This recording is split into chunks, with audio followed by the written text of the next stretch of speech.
या मुस्लिम जमात से ताल्लुक़ रखता हूँ, कम्युनिटी से। I am from the Ahmadiyya Muslim community of Pakistan.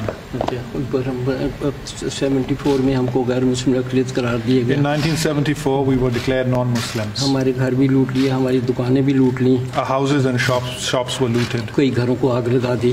मैं आ गया, रब्बा आ गया, फिर बच्चों को लेकर सरगोदा में दुकान थी। I relocated.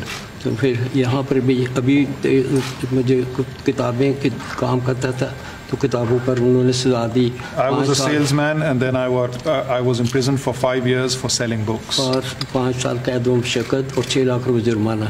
अभी 3 साल, 3.25 साल के बाद अब मैं रिहाई होकर आया हूँ। I've been released after 3 years. हम किसी को बड़े पुरअमन तरीके से रहते हैं। We are peaceful. मैं आपको यहाँ मुसलमान कह सकता हूँ, लेकिन पाकिस्तान में अपने आप को मुसलमान I can call myself a Muslim in the United States of America, but not in Pakistan. वरना हमें सजा देते हैं। Otherwise I'll be punished. इस वजह से, और हमारी जमात तो बड़ी पुरअमन जमात है।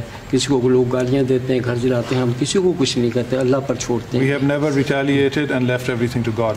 बस ये तो आपसे दरख्वास्त है, अल्लाह ताला आपका हाफ़िज़ नासिर हो। God bless you and give you a long life. Yes. Thank you. We love you, Mr. President. So you see, the world is a tough place, and we're making strides. We've made some very good strides. Andrew is a